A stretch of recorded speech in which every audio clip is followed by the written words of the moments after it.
गुढीपाडव्याला अशी रवाळ सुगंधित बाहेरच्या खव्याचा वापर न करता घरच्या घरी बासुंदी कशी बनवायची आणि सोबतच टम्म फुगणारी खुसखुशीत अगदी कमी तेलकट तोंडात टाकताच विरघळणारी पुरी कशी बनवायची यासाठी खास टिप्स आणि ट्रिक्स व्हिडिओमध्ये सांगितल्या आहेत। त्यासाठी व्हिडिओ शेवटपर्यंत पहा। आपलं नवीन चॅनल आहे हर्षदास फूड किचनला लाईक आणि सबस्क्राईब करून सपोर्ट करा। सर्वप्रथम बासुंदी बनवण्यासाठी जाड बुडाची मी इथे कढई घेतलेली आहे, ज्यामुळे बासुंदी करपणार नाही, दूध सुद्धा खूप चिटकून राहत नाही। असं सुरुवातीला थोडंसं पाणी घालून घ्यायचं आहे, ज्यामुळे बासुंदी तळाला चिकटत नाही। आता यामध्येच म्हशीचं 1 लिटर फुल फॅट दूध घेणार आहे। तुम्ही गाईचं दूध वापरलं ना तरी चालेल। फुल फॅट दुधाने बासुंदीला दाटसरपणा येतो आणि जास्त आटवत बसावं लागत नाही। मध्यम ते मोठ्या आचेवर दुधाला एक उकळी काढून घ्यायची आहे। तेव्हा अशी साय जमू लागते, ती अशी उलटणीनेच काढून दुधामध्ये एकत्र करायची आहे। असे 10 मिनिटं दूध उकळत ठेवायचं। अधूनमधून असं उलटणीने हलवत कढईला लागलेली साय दुधामध्ये एकत्र करायची आहे बघा, ज्यामुळे दूध घट्ट होत जातं। आणि अशा गरम दुधामध्येच बासुंदीला छान रंग येण्यासाठी केशराच्या 4 ते 5 काड्या घालून घ्यायच्या। दूध उकळत आहे तोपर्यंत आपल्याला पुरीसाठी पीठ मळून घ्यायचं आहे आणि दुधाकडे सुद्धा लक्ष द्यायचं आहे। एका भांड्यात घरातील मीडियम वाटीनं 2 वाट्या गव्हाचं पीठ घ्यायचं। हे पीठ मैद्याच्या चाळणीनं चाळून घेतलेलं आहे। आता आपली पुरी टम्म फुगण्यासाठी 3 चमचे बारीक रवा यामध्ये घालून घ्यायचा आहे। बारीक रवा नसेल ना तर तुम्ही जाड रवा मिक्सरला फिरून घ्यायचा। 1 चमचा मैद्याचं पीठ घालायचं। पुऱ्यांना छान चमक येण्यासाठी 1 चमचा पिठी साखर घालायची। त्यानंतर चवीपुरतं मीठ यामध्ये घालून घ्यायचं। हे सर्व जिन्नस पिठामध्ये म्हणजेच मीठ, पिठी साखर हे एकत्र करून घ्यायचं आहे। पुरी खुसखुशीत होण्यासाठी एक ट्रिक इथं लक्षात ठेवायची आहे। पीठ मळत असतानाच 3 चमचे खाण्याचं तेल मोजून पिठामध्ये घालायचं आहे। आता हे तेल जे आहे ते मी अजिबात गरम करून घेतलेलं नाही। आता सर्व पिठाला हे जे तेल आहे ते सर्व आपण असं मिक्स करून घेणार आहोत। नंतर ना बघा एकसारखं असं आपल्याला थोडं थोडं पाणी घालत घट्टसर पीठ मळून घ्यायचं आहे। पुऱ्या तेलकट होऊ नये यासाठी अजिबात सैल असं पीठ मळायचं नाही, घट्ट मळा। पुऱ्या अजिबात तेलकट होणार नाहीत। अवघे 2 ते 3 मिनिटातच हे पुऱ्याचं पीठ मळून तयार होतं। असं एकसारखं एकजीव करत आपल्याला हाताच्या तळव्याने असं दाबतच पहा असं छान एकसर असं पीठ मळून घ्यायचं आहे।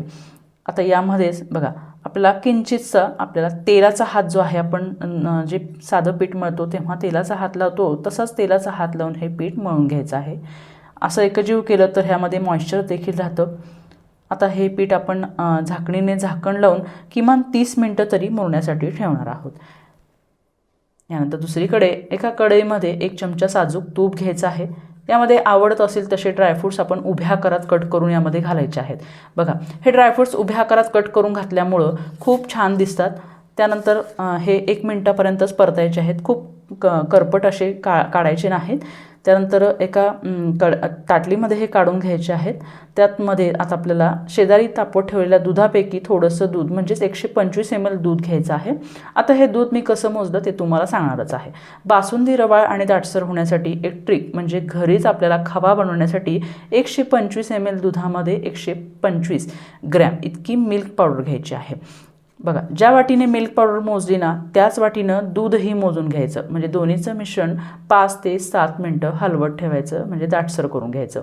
खवा बाहेरून आणणं शक्य नसतं किंवा खव्यामध्ये भेसळ असते, अशा वेळी घरीच असा दाटसर खवा तयार करता येतो।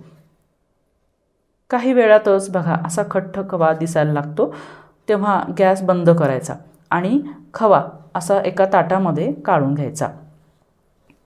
या खव्याने बासुंदीला रवाळ असं टेक्स्चर तयार होतं। आता बघा हा खवा थोडा थंड झाला की मस्त घट्ट होतो। आता खव्याची कढई साफ करून यामध्ये मीडियम गॅसवर 75 ग्रॅम इतकी साखर घालून घ्यायची आहे। साखर ही पाववाटी म्हणजेच 75 ग्रॅम इतकी घेतलेली आहे। त्यानंतर यामध्ये कोणतंच पाणी टाकायचं नाही, ही साखर कॅरमलाइज करून घ्यायची आहे। 2 ते 3 मिनिटातच साखर अशी सर्व बाजूने वितळायला लागते, तेव्हा चमच्याने हलवत मधाचा रंग किंवा गोल्डन रंगावर हलवत ठेवायची। फार डार्क ब्राऊन रंगावर काढली ना तर चव कडवट लागते। साखर कॅरमलाइज केल्यावर यामध्ये साखरेचे क्रिस्टल राहतात या पद्धतीनं। तेव्हा तापवलेल्या दुधातून थोडंसं दूध आपल्याला गरम असंच या गरम कॅरमलाइजमध्ये काढून घ्यायचं आहे। उकळत्या दुधात कॅरमलाइज जर घातलं तर दूध वर येऊन अंगावर उडते, त्यामुळे हे असेच मिक्स करून घ्यायचे आहे।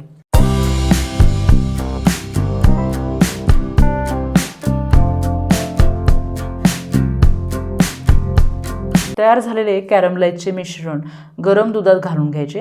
हे मीडियम गॅसवर सर्व मिक्स करून झाल्यावर दुधाला गोल्डन ब्राऊन रंग यायला सुरुवात होते।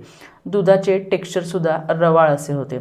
या पद्धतीनं आता यामध्ये तयार केलेला खवा घालून घ्यायचा आहे, ज्याने बासुंदीला क्रीमी, रवाळ आणि थिकनेस येतो। हा खवा बासुंदीमध्ये छान मिक्स करून घ्यायचा। बाहेर मिळणाऱ्या विकतच्या बासुंदीपेक्षा या गुढीपाडव्याच्या सणाला अशी घरच्या घरी बासुंदी करून सणाचा आनंद द्विगुणित करा। याचं टेक्स्चर मी तुम्हाला दाखवते। अगदी मिठाईच्या दुकानात मिळते त्यापेक्षाही कितीतरी पटीनं छान झाले आहे। आता यामध्ये शॅलो फ्राय केलेले ड्रायफ्रूट्स घालून घ्यायचे आहेत। हे मिश्रण छान असं मिक्स करून घ्यायचं आहे। बासुंदीला सुगंधितपणा येण्यासाठी 4 ते 5 वेलच्यांची पाव चमचा पूड करून घालायची आहे। असे सर्व मिश्रण एकत्रित करून घ्यायचं।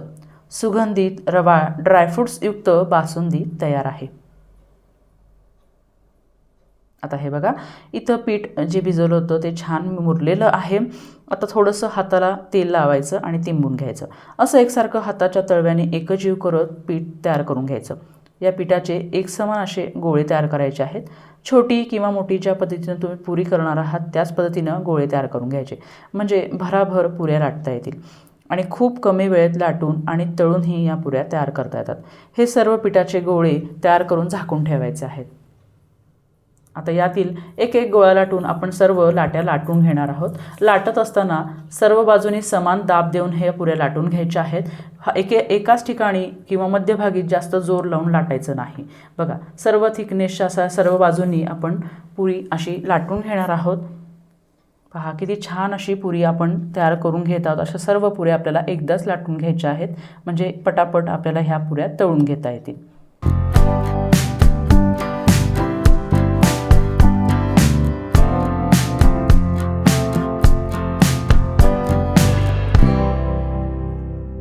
एका कढईमध्ये मीडियम टू हाय फ्लेमवर तापलेल्या तेलात लाटी खोलवर अशी सोडून घ्यायची आहे। उभी सोडायची। जर ती वरचेवर तेलात सोडली ना तर ती फुगून वर येणार नाही। आता पुरीचा पापुद्रा खूप पातळ असल्याने पुरी लगेच उलटून घ्यायची आहे। गोल्डन रंगावर तळून घ्यायची। लाटी तेलात टाकण्याआधी तेल कडकडीत गरम पाहिजे, तरच पुरी टम्म फुगते आणि तेलकट होत नाही। ही ट्रिक लक्षात ठेवा। बघा, अशी मस्त जर तुम्हाला पुरी गोल्डन रंगावर तळायची असेल ना तर तुम्ही ह्या सर्व टिप्स फॉलो करायच्या आहेत आणि एकूण एक पुऱ्या अशा टम्म फुगतात। जर तुमच्या पुऱ्या अशाच टम्म फुगायच्या असतील, खुसखुशीत व्हायच्या असतील तर गव्हाच्या पिठात सांगितल्याप्रमाणे बारीक रवा, मैदा, पिठी साखरेचं योग्य प्रमाण घाला। थंड तेलाचं मोहन घाला। पुरीचं पीठ घट्ट मळा। तेलाचा हात लावून मळलेलं पीठ 25 ते 30 मिनिटं भिजत ठेवा। तळताना गॅस मध्यम ते मोठ्या आचेवर ठेवा, म्हणजे पुऱ्या तेलकट होत नाहीत। पुऱ्या पटकन सोनेरी रंगावर तळून काढायच्या, फार करपेपर्यंत ठेवायच्या नाहीत। या टिप्स तुम्ही फॉलो केल्या तर पुरी करताना तुम्हाला कोणती अडचण येणार नाही। सणावाराला भरपूर स्वयंपाक असतो, घरात आवरावरही असते। अशा वेळी पारंपरिक पद्धतीनं तुम्ही जर दूध आटवत बसलात तर ते शक्य नसतं। अशा वेळी कॅरमल आणि खव्याचा वापर करून झटपट सुगंधित अशी बासुंदी बनवता येते। आता ही कशी वाटली बासुंदी पुरीची रेसिपी, तुमचा अनुभव माझ्यासोबत शेअर करा। आवडल्यास लाईक, शेअर, सबस्क्राईब करा। सर्वांना हर्षदास फूड किचन परिवारातर्फे येणाऱ्या गुढीपाडव्याच्या खूप खूप शुभेच्छा। अशाच नवनवीन रेसिपी घेऊन भेटूया पुढील भागात। व्हिडिओ शेवटपर्यंत पाहिल्याबद्दल मनापासून धन्यवाद।